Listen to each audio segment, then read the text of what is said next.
बिहार में चुनाव होने वाला है, जिसे लेकर सभी पार्टियां अपनी तैयारियों में लग चुकी हैं। वर्तमान में सीएम नीतीश कुमार की पार्टी जदयू और बीजेपी की गठबंधन में एनडीए की सरकार चल रही है और इस सरकार को अपना समर्थन दिया है चिराग पासवान ने, जो वर्तमान के मोदी सरकार में केंद्रीय मंत्री भी हैं। लेकिन जैसे जैसे बिहार विधानसभा चुनाव का समय नज़दीक आ रहा है, चिराग एनडीए से दूर जाते हुए नजर आ रहे हैं। खासतौर पर बिहार में हो रही कुछ घटनाएं, जिस पर वो अपने सरकार को ही कटघरे में खड़ा कर रहे हैं, इसे और बल मिलता हुआ दिख रहा है कि क्या चिराग पासवान एनडीए से अलग होकर चुनाव लड़ेंगे। चिराग ने बिहार के कानून व्यवस्था पर बयान देते हुए कहा था कि मुझे शर्म आ रही है कि मैं ऐसी सरकार को समर्थन दे रहा हूं जहां अपराधियों को कोई भी डर नहीं है। यहां आम आदमी, खासकर बिहारी नागरिक, सुरक्षित नहीं है। सरकार को चेत जाना चाहिए, वरना हालात और बिगड़ेंगे। पप्पू यादव ने चिराग पासवान पर बयान देते हुए कहा कि केंद्रीय मंत्री चिराग पासवान और जन स्वराज पार्टी के नेता प्रशांत किशोर एक हो चुके हैं और अब प्रशांत किशोर को चिराग पासवान का नाम बतौर मुख्यमंत्री घोषित कर देना चाहिए।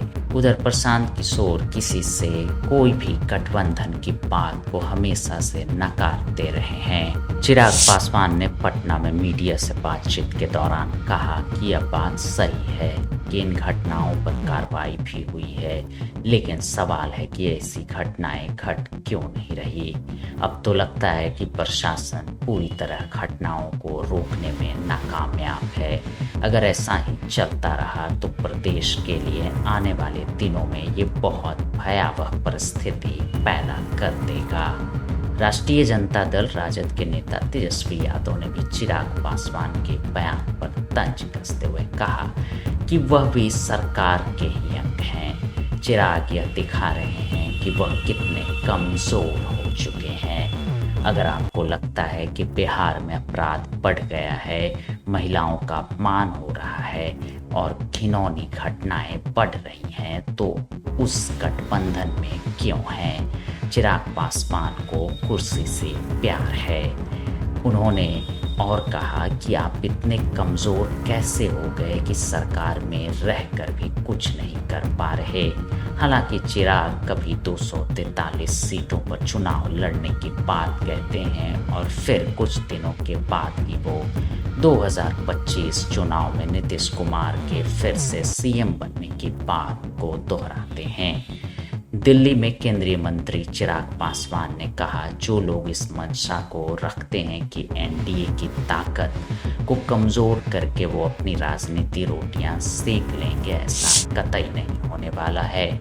मुख्यमंत्री नीतीश कुमार के नेतृत्व में हम चुनाव लड़ रहे हैं। चुनाव परिणाम के बाद नीतीश कुमार एक बार फिर मुख्यमंत्री बनने जा रहे हैं और हम एक ऐतिहासिक जीत की ओर अग्रसर हैं। चिराग के इस बयान के बाद अब लोग इस असमंजस में हैं कि क्या चिराग पासवान 2025 का चुनाव अकेले दम पे लड़ने वाले हैं या फिर वो एनडीए के साथ बने रहेंगे।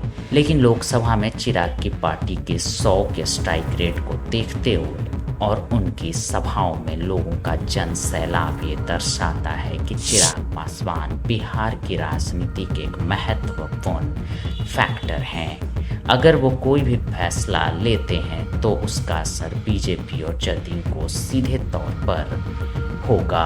2020 के चुनाव में उन्होंने जदयू के प्रत्याशी जहां से चुनाव लड़ रहे थे, वहां चिराग ने अपने प्रत्याशी को उतारा था। इसका असर यह हुआ कि जदयू महज 43 सीटों पर सिमट कर रह गई थी और राजद को इसका साफ तौर पे फायदा मिला था और राजद 100 सीटों से भी ज्यादा जीतने में कामयाब रही थी। वहीं लोकसभा चुनाव से पहले चिराग की एक बार फिर से एनडीए गठबंधन में वापसी हुई और चिराग एनडीए में रहते हुए लोकसभा का चुनाव लड़े, जिसका फायदा उन्हें तो मिला ही, साथ ही एनडीए में शामिल सभी पार्टियों को भी हुआ। बिहार में एनडीए 30 सीटें जीतने में कामयाब रही। इसलिए बीजेपी बिहार में चिराग की ताकत को जानती है और वो चिराग को एनडीए से दूर नहीं जाने देना चाहेगी। हमारे इस वीडियो से आपके नॉलेज में अगर कुछ भी ज़रा सा इजाफा हुआ है और अगर ये वीडियो आपको पसंद आई है तो हमारे चैनल को सब्सक्राइब करना बिल्कुल नहीं भूलिए। हम इसी तरह के इन्फॉर्मेटिव और वर्ल्ड से जुड़ी हुई तमाम खबरों को डॉक्यूमेंट्री के माध्यम से आप तक पहुंचाते रहेंगे। तब तक के लिए धन्यवाद।